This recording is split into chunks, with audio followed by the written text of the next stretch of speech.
No Evangelho de João, capítulo 4, 31, que diz assim: enquanto isso, os discípulos insistiam com ele: mestre, come alguma coisa. Mas ele lhes disse: tenho algo para comer que vocês não conhecem. Então os seus discípulos disseram uns aos outros: será que alguém lhe trouxe comida? Disse Jesus: a minha comida é fazer a vontade daquele que me enviou e concluir a sua obra. Vocês não dizem, daqui a 4 meses haverá colheita? Eu lhes digo, abram os olhos e vejam, os campos, eles estão maduros para a colheita. Aquele que colhe já recebe o seu salário e colhe fruto para a vida eterna, de forma que se alegram juntos o que semeia e o que colhe. Assim, é verdadeiro ditado: um semeia e outro colhe. Eu os enviei para colherem o que vocês não cultivaram. Outros realizaram o trabalho árduo e vocês vieram a usufruir do trabalho deles. Pai, fala conosco através desta tua palavra, ao coração da tua igreja, não só o coração do nosso irmão Joelmo, mas que também seja para ele uma palavra importante nesse dia em que ele vai receber essa ordenação, esse reconhecimento do chamado pastoral dele, Pai. Que o Senhor seja glorificado pelo fruto, resultado da tua palavra nas nossas vidas, em nome de Jesus. Amém. Graças a Deus. Eu sou da época, eu me converti com 15 anos de idade, e era uma época bem diferente, a igreja, né? A igreja era bem diferente. Não tínhamos tantas coisas que nós temos hoje. Na minha época, o pastor que a gente tinha como um ícone chamava-se Billy Graham. Nós não tínhamos aqui no Brasil nenhum pastor como nós temos hoje, vários pastores, né, que são conhecidos no Brasil todo, e são assim, tem muitas pessoas aí com esse instrumento da internet, que é muitos seguidores, mas na minha época nós não tínhamos. Então, de uma maneira muito simplória, a igreja que eu fui jovem, a gente amava o pastor, e a gente tinha apenas como referencial e como a pessoa mais importante Jesus. Então era Jesus, Jesus era o referencial, Jesus era aquele para ser copiado, imitado. Jesus era a única referência que a gente tinha, repito, além do nosso pastor local, a quem nós aprendemos a amar, a honrar, a servir e a obedecer, e a nos submeter à direção de Deus através daquela pessoa. Então, hoje, não é bem assim. Tem muita gente tendo como parâmetro homens de sucesso, pastores conhecidos, pastores que desenvolvem uma grande obra, não é? E nós temos também muitos pastores que têm essa ambição. Eles querem ser conhecidos e reconhecidos, não é? Eles querem ser referência. Tem alguma coisa de errada com isso? Eu vou dizer para você, eu não sei. Eu digo para você que eu celebro o meu anonimato. Eu celebro o meu anonimato, não é? De vez em quando ainda, né, eu que já sou mais famoso do que eu achei que eu seria um dia e que eu gostaria de ser, de vez em quando eu passo por algumas situações. Não sei se eu disse para você a última vez que eu vim aqui, que uma vez eu estava num voo, eu tinha embarcado aqui num voo para o Nordeste, para Fortaleza. Eu estava sozinho, ia lá, estar na igreja lá. E eu entrei, eu estava devidamente vestido como um bispo. Calça jeans, tênis, camisa polo, mochila. E eu tinha mala que eu tinha despachado, Eu estava sentado no corredor, na quinta, sexta fileira. E entrou no avião uma pessoa que é membro de uma igreja aqui no Rio de Janeiro, da Nova Vida, e ela botou a mala no bagageiro. E quando ela botou a mala no bagageiro, que ela olhou para mim, ela falou assim: Bispo Miguel, muito alto, no avião. E eu não sei se eu fiquei vermelho, se eu fiquei como eu fiquei. Ela falou assim: Bispo Miguel! E aí todo mundo do avião olhou para mim, as pessoas ao redor. Aí viram aquele sujeito chamado de bispo, todo esporte demais. Então o anonimato é muito bom, eu curto, né? Eu é que tenho que ser, eu sou crente, falo de Jesus, tenho as oportunidades, testemunho do amor de Deus, prego a palavra de Deus, sem dizer até que eu sou pastor, não digo que eu sou nada, eu só digo que eu sou crente. Mas porque essa fama, né? Os nossos cantores hoje são artistas, não são chamados mais de cantores, são chamados de artistas gospel, cobram. Eu não estou entrando no mérito dessas coisas, estou só fazendo uma ilustração. Então o pastor Joelmo, o irmão Joelmo, vai ser ordenado pastor num certo contexto. Então, a minha palavra para o pastor que vai ser ordenado e para todos vocês que vieram aqui honrar esse momento, é que nós precisamos ter a ousadia para nós sermos como Jesus é. Às vezes a gente acha que é uma ousadia fazer certas coisas, ousadia para conquistar, para fazer, para realizar uma grande obra. Eu tenho problema com isso, sabia? Olha, Deus tem uma grande obra para você. O que é isso? Depende, né? Se a irmã tem 50 anos e é solteira, a grande obra é ela casar. Oh, Jesus! Essa grande obra é como se Deus, em termos de ministério, que a obra que Ele tem para alguns de nós não é grande. Não importa o que você vai fazer, sempre é uma grande obra. Por que é uma grande obra? Por que é uma grande obra você ser porteiro na casa de Deus? É porque é para Deus. É para Deus que é grande, é para Deus que é poderoso. É para Deus que é Senhor dos senhores. Qualquer coisa que eu faço para Deus é uma grande obra. É uma obra importante. Mas nós vamos tendo uma gramática, uma linguagem, um crentez, que acaba que fica uma coisa assim muito sem definição. Eu nunca ouvi ninguém falar: olha, Deus tem uma obrazinha que é excelente para você, é uma coisinha de nada. A palavra está certa na sua plenitude.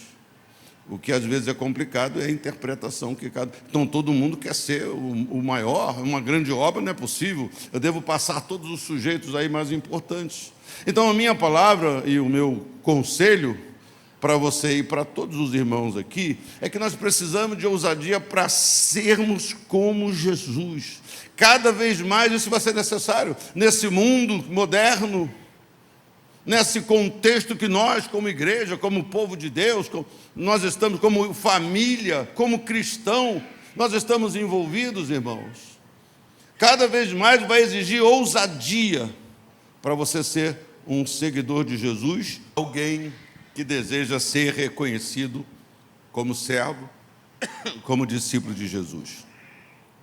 Então, a primeira coisa que eu quero dizer para nós é que para ser como Jesus, nós precisamos ter a ousadia de nos alimentar da comida de Deus. Ousadia para nos alimentar da comida de Jesus. No contexto desse texto, nos revela, nos mostra que os discípulos foram à cidade de Sicá em busca de alimentos para eles e também para Jesus. Foram buscar a famosa marmitex. E eles chegaram com aquele alimento preparado e disseram para Jesus: mestre, come. Jesus estava conversando com uma mulher, estava evangelizando uma mulher, estava pregando para uma mulher. Mestre, come. Eles insistiam com Jesus. A resposta de Jesus, ela tem assim um mistério. Ele disse: uma comida eu tenho para comer que vós não conheceis. Eu não tenho tempo para dizer tudo que eu pensei que os discípulos podiam ter pensado. Que comida é essa? Será que é um calango frito? O que é essa comida que a gente nunca comeu? Eu imagino que eles estavam pensando em comida.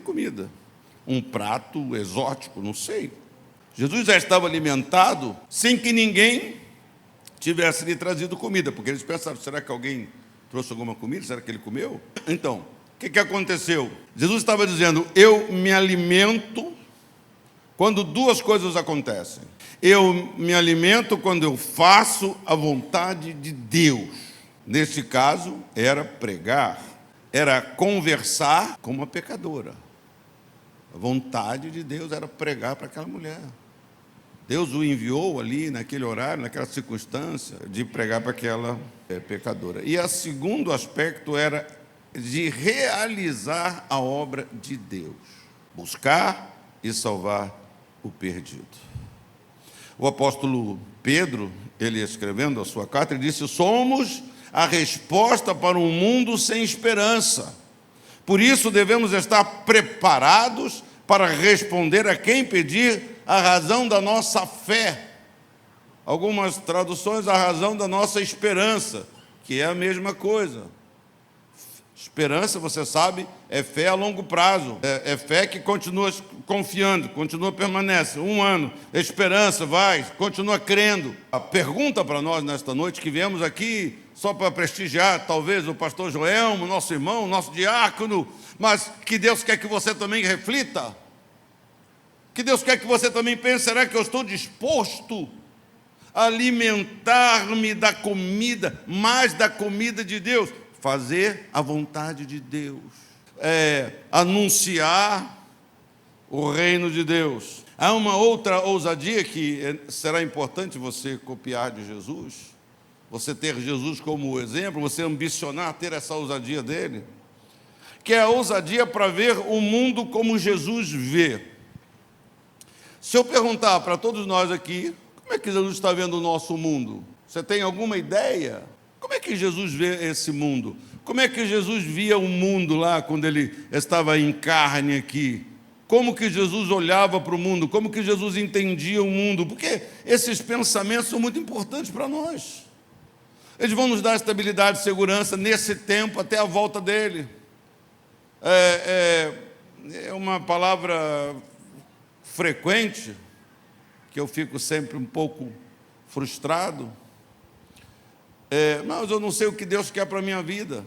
E é uma pergunta complicada, 20 anos na igreja, 10 anos na igreja, 15 anos na igreja. A pessoa ainda não entendeu qual é o chamado dele, qual é o propósito dele. É porque a igreja, ela tem se distraído, ela tem se entretido, ela tem se ocupado de tantas coisas e acaba que a gente perde a visão do mundo. Deixa de olhar para o mundo como Jesus vê o mundo. O cristianismo, só para ilustrar, nasceu debaixo de uma grande confrontação com o mundo da sua época. Politicamente falando, Jesus nasceu como um novo rei, e toda lealdade agora é dada a ele. Dai a César o que é de César, mas dai a Deus o que é de Deus. Você já sabe, alguns sabem, muitos sabem, não, César é o Senhor, tem que dizer que César é o Senhor, não, mas Jesus é o Senhor agora. Então, religiosamente, no contexto religioso, a velha aliança deu lugar a uma nova aliança, que inclui todos. Você que já leu a Bíblia, os conflitos dos fariseus, dos mestres da lei, não, mas a lei de Jesus ia confrontando isso. E economicamente, também, o conhecimento de Jesus, da pessoa de Jesus, interfere nisso, porque economicamente o conceito do reino de Deus é buscar, em primeiro lugar, as coisas do reino de Deus. Não sei se você percebeu, esses textos muito simples do Evangelho, dos ensinos de Jesus, a gente tem muita dificuldade de lidar com eles. O que é buscar o reino dele em primeiro lugar? Não, eu venho na igreja no culto de oração, eu venho domingo à noite, eu dou dízimo, eu dou oferta. Será que isso é que eu estou buscando do reino de Deus em primeiro lugar? É o que a gente tem que pensar, refletir, olhar para a nossa vida. Então, o cristianismo, é importante saber, e vocês sabem, ele se desenvolveu-se em meio a muitas lutas. Em muitas lutas. Não foi uma jornada de mão dada com o mundo, não foi uma jornada de camaradagem, de reciprocidade. Não. Esse mundo intrinsecamente mau combate, e até hoje nós vemos isso, combate os valores deixados por Jesus. Existe, portanto, na vida de cada cristão uma tensão. Tem que haver uma tensão, ao mesmo tempo em que declara que não ser deste mundo e não participar das suas misérias, ele é convidado a amar um mundo, pois nisto reside a única esperança para esta humanidade perdida. Então, nós não somos do mundo, o mundo nos traz muitos problemas, nós somos chamados para amar esse mundo. Amar esse mundo como? Participando do que ele participa, aceitando os convites dele. Você já percebeu? Se você pode ler a história da igreja, você pode fazer pesquisa, você pode olhar para a nossa idade hoje, o mundo sempre, nunca cessou de tentar se infiltrar na igreja. É o famoso mundanismo. É aquela velha ilustração, a igreja é um barco que está no mar, cercado pelo mar. Mas o mar não pode entrar na igreja. Nós temos esse desafio. E você sabe, quem entende mais disso, há muita pressão.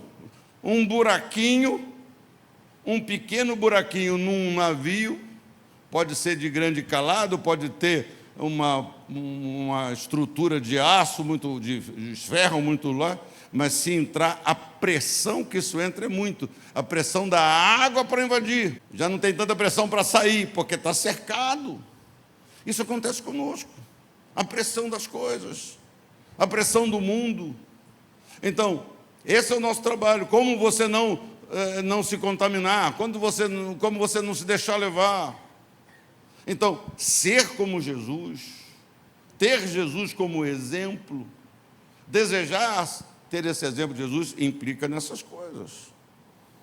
E ele disse: erguei os vossos olhos, disse no texto que nós lemos. Nós estamos acostumados, muitas vezes, assim, com sobra, né? Com migalhas. Aquele texto fascinante da mulher que chegou para Jesus: minha filha, cura minha filha. E Jesus falou assim: não é lícito dar o pão. O bispo Roberto pregou uma mensagem, que eu nunca esqueço, sobre isso, dizendo que a cura, porque ela queria a cura da filha. Jesus falou assim: a cura é o pão dos filhos de Deus. A cura é o pão. E ele falou assim: não é lícito dar o que é dos filhos para os cachorros. Não, para quem não é filho. Ela falou assim: não, mas o cachorrinho come migalha. Então, esse é um texto muito rico, muito poderoso, muito maravilhoso, que a gente tem que pensar. Né? Eventualmente, sua vida pode ter dificuldade, mas a vida inteira você está comendo de migalha, você está vivendo uma vida espiritual a quem? Ou você está exercendo um ministério de migalha? Então nós temos que parar e pensar. Ele diz: erguei os olhos, os vossos olhos. É muito, muito difícil, quando você tem realidade, você olhar acima da realidade, porque a realidade, ela esmaga, ela pressiona. A realidade milita contra a fé. Né? Eu já tive essas experiências. A pessoa vem em culto de oração, vai ministrar.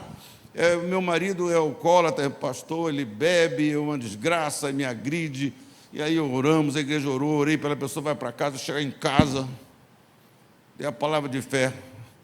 Aí ela chegou em casa, chegou no domingo, falei: e aí, como é que está lá? Está pior, pastor. Depois que o senhor fez aquela oração, bispo, eu acho que eu não devia contar esses testemunhos negativos, que a realidade sufoca a nossa fé.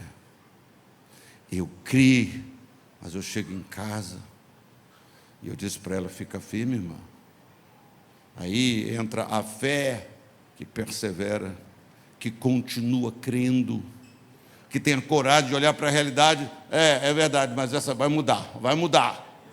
Continuar crendo. E quanto mais piora, é sinal que está mais perto a mudança. Não é? Você já notou? As pessoas mais anti-evangélico, anti-igreja, anti-pastor, são as primeiras a se converter? Já notou isso? Eu adoro quando a pessoa fala assim para mim: pastor, meu marido é isso, ele tem outra religião, ele odeia os crentes, ele odeia até o senhor. É mesmo? O que eu fiz? Não, porque eu falo do senhor. Eu falo, senhor, o pastor é uma bênção. E eu falei para a irmã: para de falar isso, irmã. Fala que Jesus é uma bênção, não me mete nessa confusão, não. Não é assim que acontece. Essas pessoas, eu digo assim: pô, que bom, hein? Meu marido é uma praga. Eu falei: que bom. Que bom, pastor? Que bom. Porque esses são os primeiros que vêm. Eu já fui pastor de amigo do evangelho. O cara frequentou a igreja 30, 40 anos, nunca se converteu. Nunca se converteu. E aí, pastor Miguel, uma bênção. Eu adoro a Nova Vida. Eu percebi que, por exemplo, ele dava dinheiro na igreja por causa da mulher, não por causa da igreja. Porque a mulher dele crente. E quando eu fazia apelo lá, desesperado, para pagar o aluguel da igreja, eu via que ela fazia assim nele: dá um dinheiro, miserável. E ele dava para agradar a ela. E quando ela dava, ele dava para ela, ela fazia assim: logo mais eu vou te dar uns beijos por essa generosidade. Às vezes o amigo do evangelho é o mais difícil de converter, porque ele acha que não precisa mais se converter. Ele acha que está bom aquilo. Está bom abraçar o pastor, está bom participar do pastor, está bom dar carona para o pastor. Ele ama o pastor, sou uma bênção na minha vida. Eu adoro as músicas, adoro os hinos, que hino, eu choro naquele hino. Mas não se converteu, tão perto e tão longe. E às vezes o que está muito longe tem mais noção que está longe. O que está com o desenvolvimento tem mais noção. E esse às vezes é o que vem primeiro. Eu não cansei, mas várias vezes eu disse para a irmã que me disse isso: minha irmã, fica tranquila, daqui a pouco ele está na introdução na igreja. E essa palavra se cumpriu uma dúzia de vezes na vida de tantas pessoas que eram contra o evangelho. Aí eu tenho que controlar o cara, porque o cara agora quer me beijar direto. Agora eu sou, tá bom, irmão, tá bom, mas menos beijo em mim. Peguei os olhos, veja os campos. E isso, para mim, veja os campos, é porque você observa os campos são diferentes.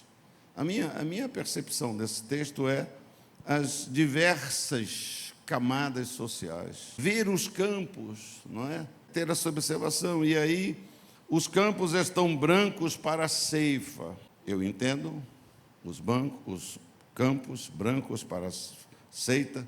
Jesus já está falando de pessoas famintas por Deus. Sempre que você pensar, os campos estão brancos, as pessoas estão lá esperando, assim como a colheita está esperando o cara ir lá tirar, assim como os campos maduros estão ansiosos para serem colhidos, senão vão estragar, vão se perder. Também há muitas pessoas famintas esperando você. Tem muitos amigos no seu trabalho famintos, é só você chegar e falar. Então, você está disposto? O que eu estou dizendo para você? Eu estou dizendo para você que ousadia para ver o mundo como Jesus vê as necessidades das pessoas, vê a fome das pessoas. Jesus via assim.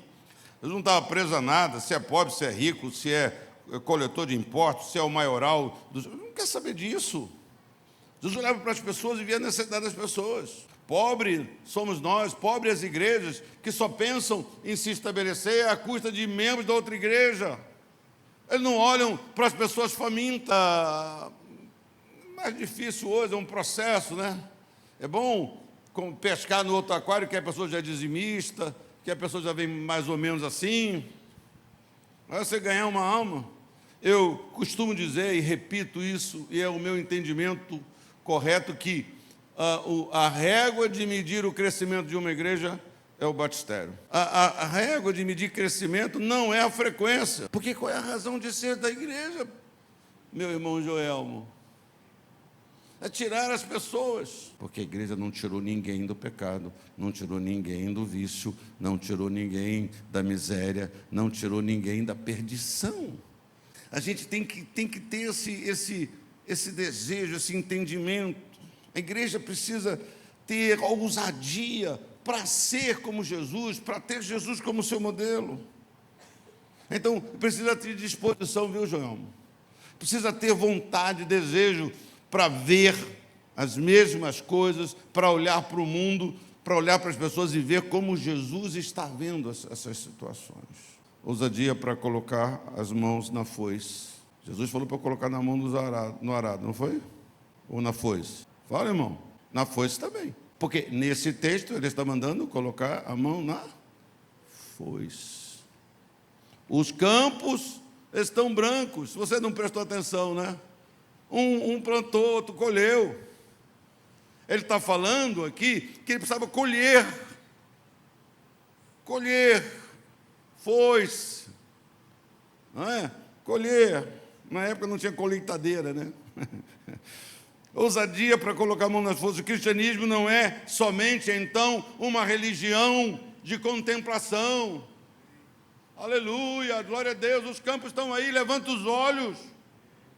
Siga o meu modelo. O cristianismo do qual somos herdeiros é um cristianismo ousado, sem medo, corajoso.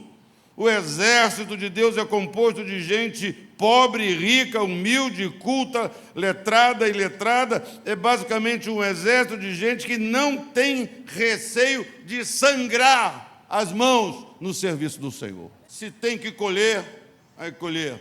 Gosto lá do herói de Davi, que numa batalha ele matou não sei quantas pessoas na espada.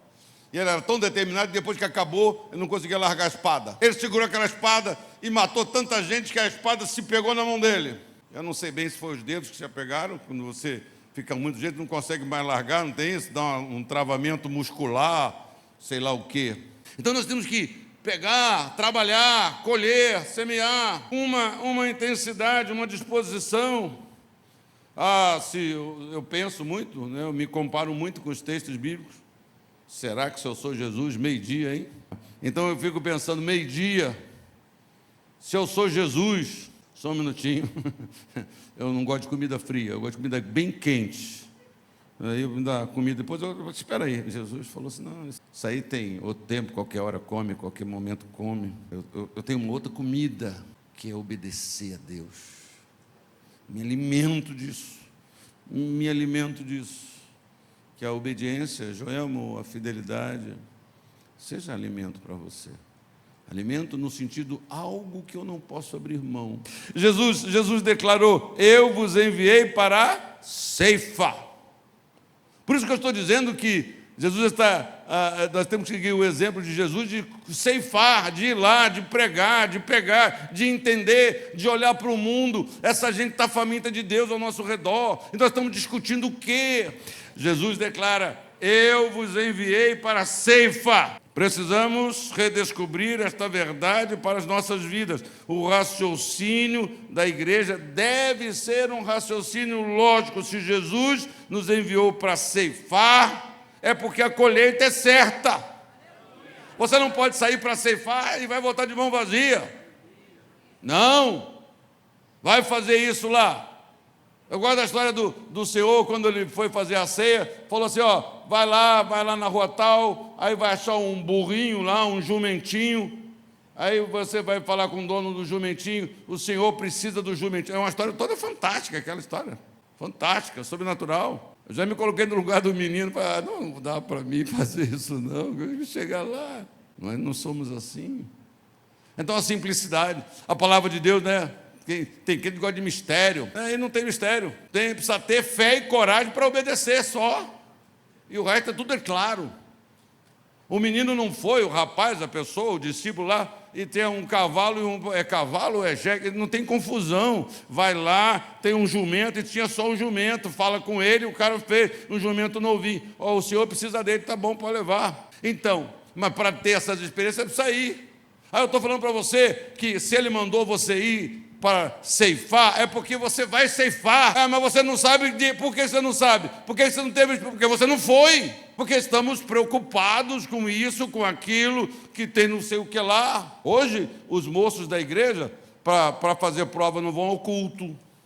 Para estudar para o Enem, não vai no culto. Quando vai casar, porque tem que casar, não vai no culto. Quando tem neném, 7 meses de gravidez, eu vou sair do Geração Vida.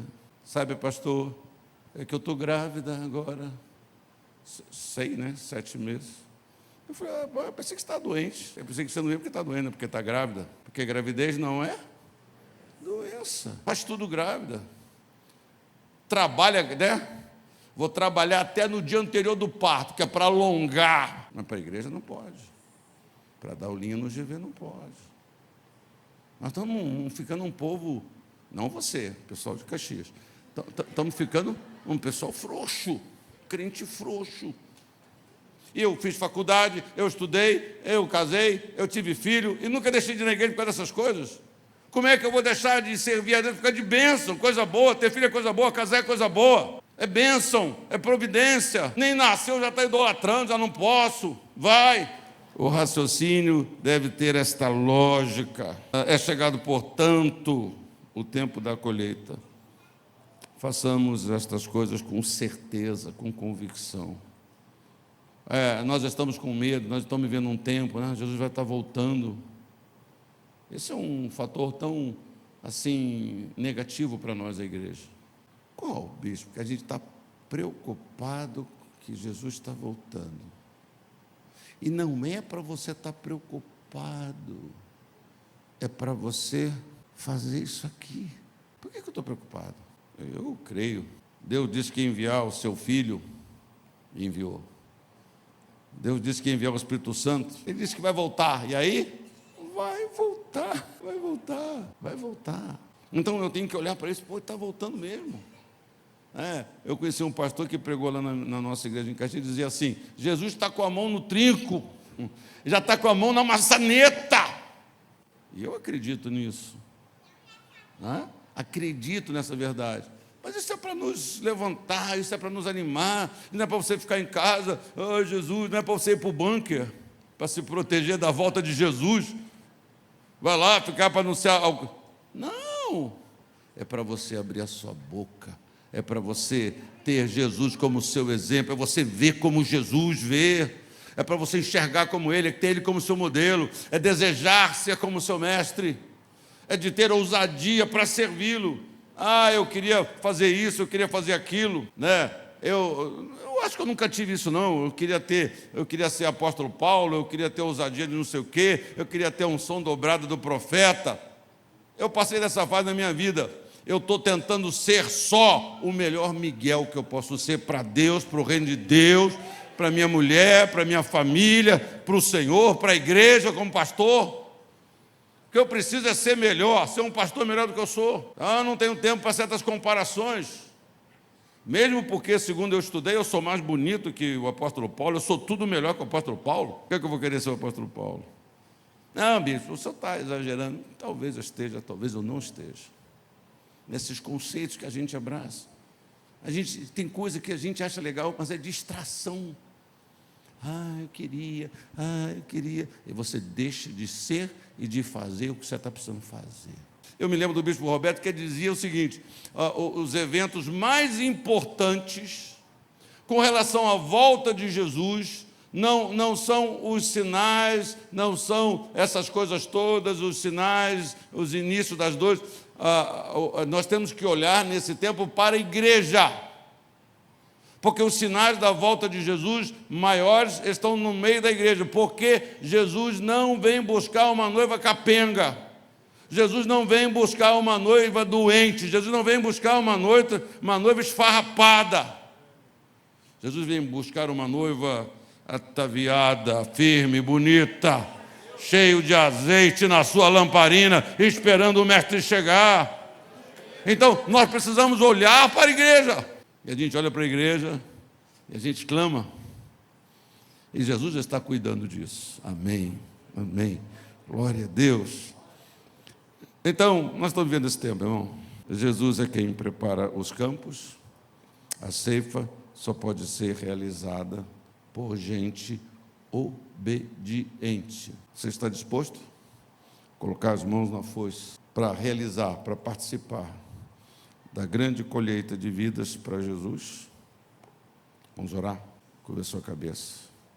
Pai, nós te damos graças pela tua presença e a tua palavra. Te louvo mais uma vez, Pai, por estar aqui nesta casa de oração, junto com os meus irmãos. Obrigado pela tua presença. Que a tua palavra seja abraçada, comida, guardada, e que ela faça diferença no nosso domingo, que ela faça diferença na próxima segunda, que ela faça diferença nas nossas escolhas, nas nossas decisões, que o Senhor nos dê essa ousadia, esse desejo, buscar esta ousadia de ser e de fazer como o Mestre Jesus, de entender e de olhar para o mundo e ter a percepção nítida que aquele colega no trabalho, ele está faminto de Deus, ele está branco, pronto para ouvir, receber e crer. Eu te louvo, te agradeço, em nome de Jesus. Amém. Amém. Vamos para a ceifa. Que Deus dê a você esse entendimento, que você não está ceifando nada ou está ceifando muito pouco, que tem muito mais para cada um de nós. Não, mas esse negócio de ceifa é com o pastor. Graças a Deus o pastor Joelmo vem ajudar, aleluia. Então nós vamos proceder à ordenação. Eu quero convidar os colegas pastores da Nova Vida, não sei se tem colegas de outras igrejas, mas esse momento é um momento para nós aqui da igreja. Podem subir aqui, por favor, os pastores. Como eu estava dizendo, é um procedimento simples, a ordenação. Não há assim o que a gente humanamente chama de pompa, não, bem simples. Então, eu peço que você ore. Peço que você esteja de oração. Cada um de nós precisa de oração. Mas se tem alguém que precisa de muita oração nesses dias, é um pastor. O povo de Deus é um povo que tem sabedoria, não é verdade? Ore. Não ore só agora. Agora ore. Esteja em espírito de oração, né? E depois continue orando. Quero chamar Joelmo. Eu não deixei de pensar, desculpe, tá, Joelmo? Jesus entrando em Jerusalém e as pessoas ovacionando. Que você nunca abra sua boca para dizer crucifica o pastor Joelmo. Vamos lá, pastor Joelmo. Irmão Joelmo. Joelmo, o ministério pastoral é uma entrega da vida a Deus, visando a edificação e o crescimento do reino de Deus. Implica, Joelmo, num compromisso de trabalho que envolve tudo o que nós somos e tudo o que nós temos. Além de exigir um despojamento, o ministério exige também que o candidato conserve algumas das virtudes cardeais, como a justiça, a piedade, a fé, o amor, a constância, a mansidão e muitas outras virtudes. Você, Joelmo, está disposto a cumprir com fidelidade e abnegação e inteireza de coração esse ministério? Sim, com a ajuda de Deus. Sem a ajuda de Deus, eu não estaria aqui hoje. Ministério pastoral é, acima de tudo, uma função de serviço. Você lembra as palavras de Jesus, né? Aquele que quer ser o maior, seja o servo de todos. Então, ministério não é uma promoção, é uma função de serviço.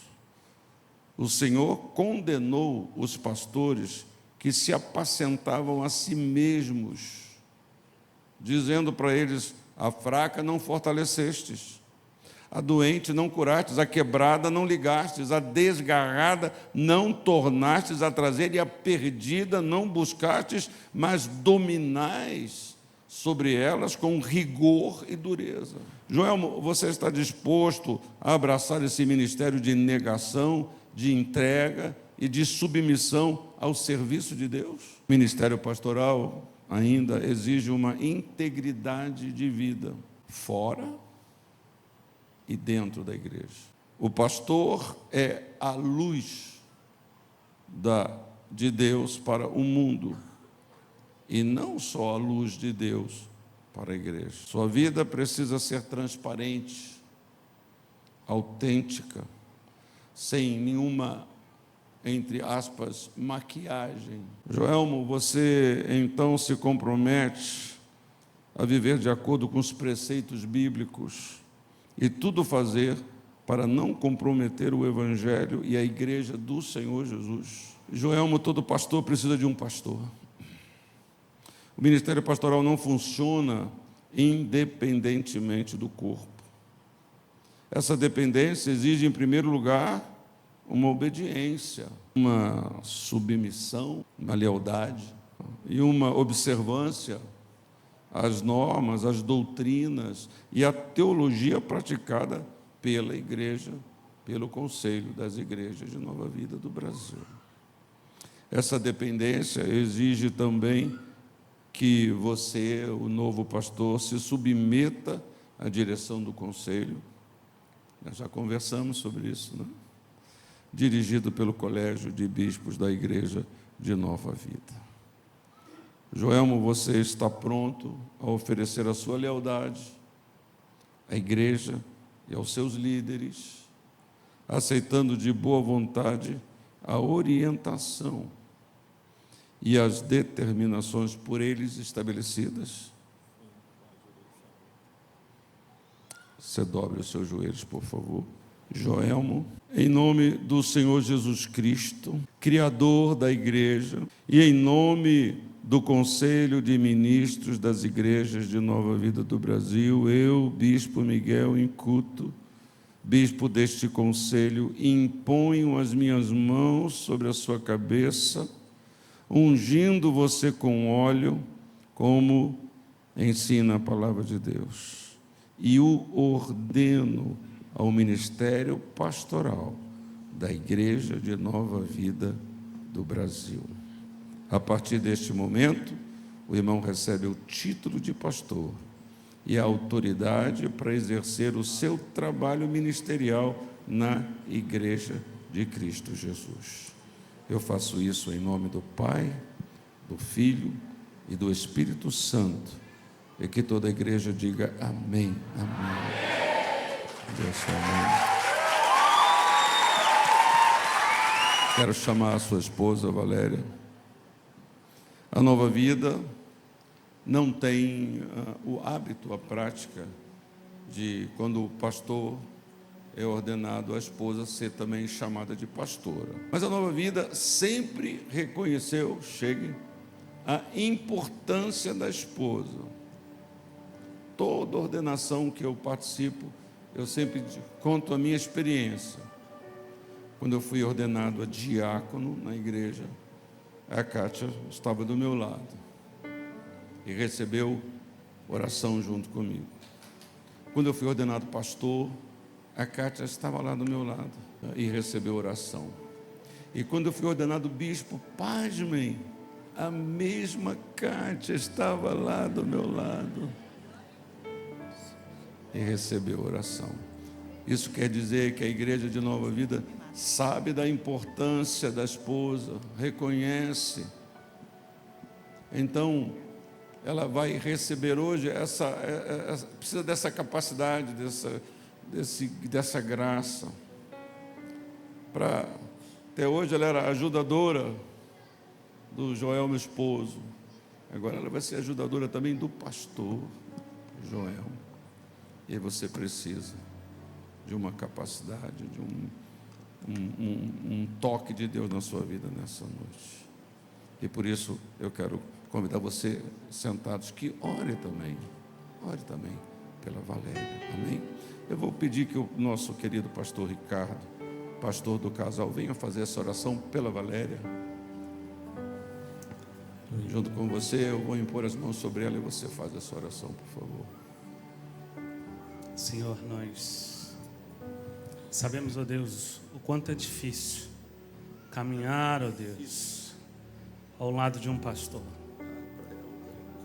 Dê, ó Deus, a tua filha aquilo que ela precisa, Senhor, para ser, ó Deus, auxiliadora, adjuntora, para ter a palavra de amor, para ter a palavra dura.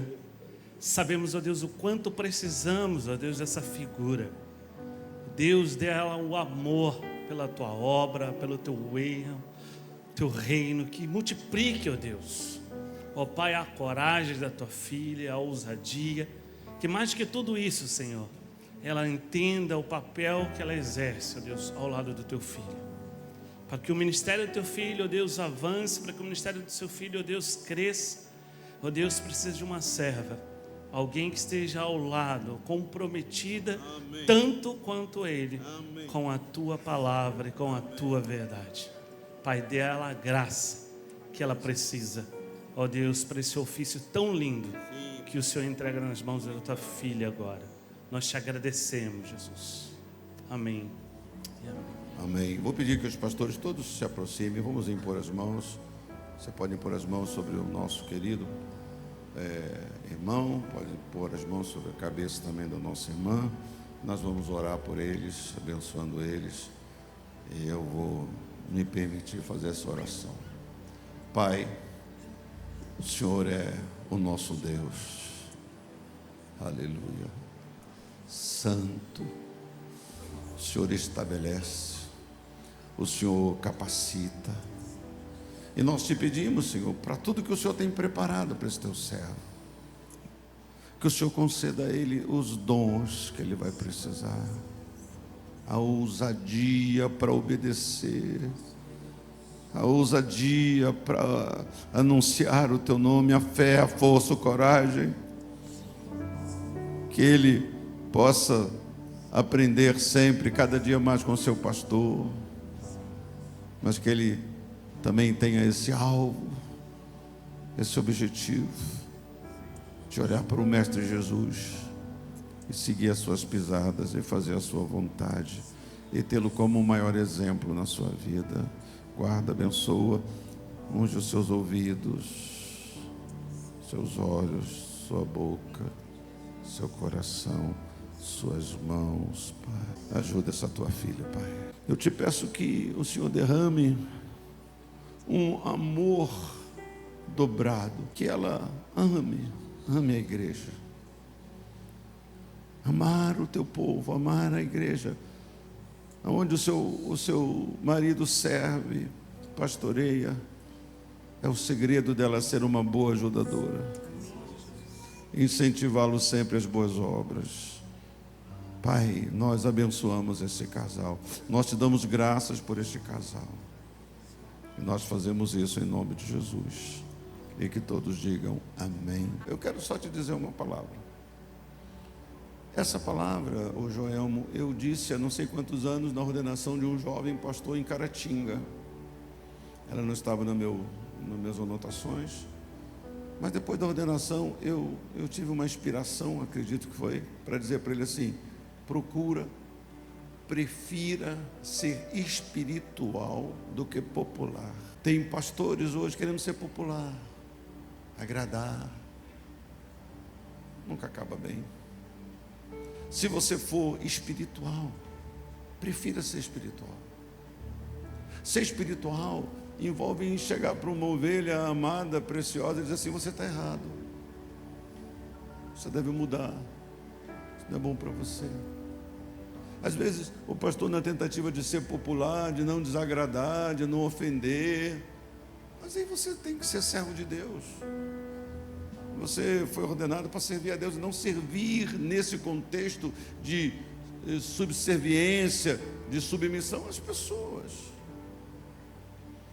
Prefira ser espiritual, ser homem de Deus, ter palavra de Deus na sua boca, do púlpito e nos seus aconselhamentos.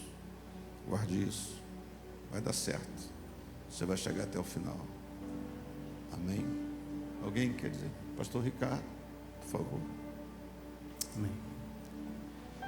Bom, nós estamos há muitos anos juntos, né?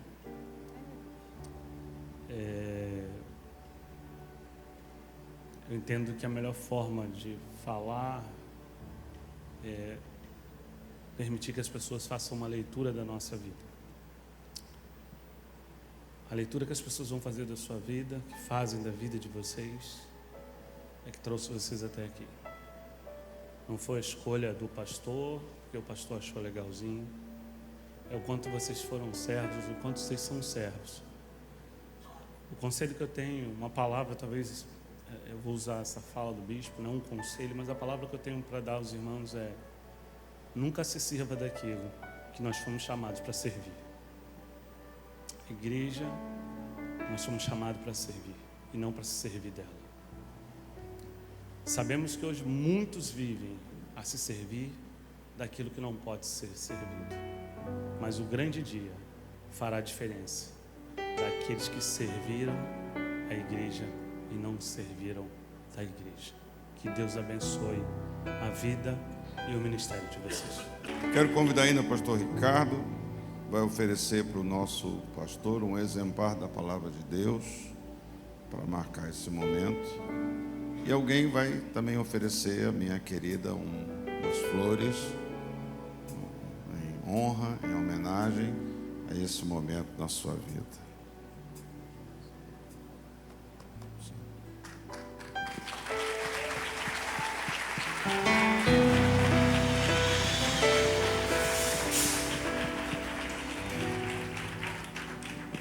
Amém.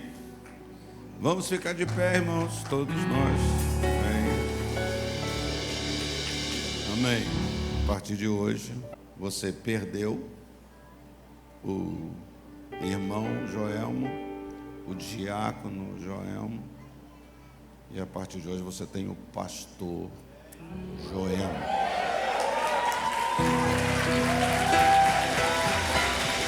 Vou pedir para o pastor da igreja terminar essa reunião com uma palavra de oração. Pai, nós te agradecemos, Jesus, por tudo que nós temos vivido nesse lugar. Ó Deus, pelo privilégio de ouvir a Tua palavra. Nos ajuda, Senhor, a ser, ó Deus, Teus imitadores. Deus, que palavra tão profunda. Ó Deus, ensinamento tão profundo a todos nós. Pai, agora despeça debaixo da Tua graça, do Teu amor. Conduza Teu povo, ó Deus, aos seus lares seguros. Que Tua graça, que Teu amor seja sempre sobre nós. Que o Senhor, que o domingo seja um domingo de vida e um domingo de paz. Assim nós te agradecemos no nome santo e poderoso de Jesus. Você falou comigo, diga graças a Deus. Você pode dar um forte aplauso ao Senhor. Deus abençoe.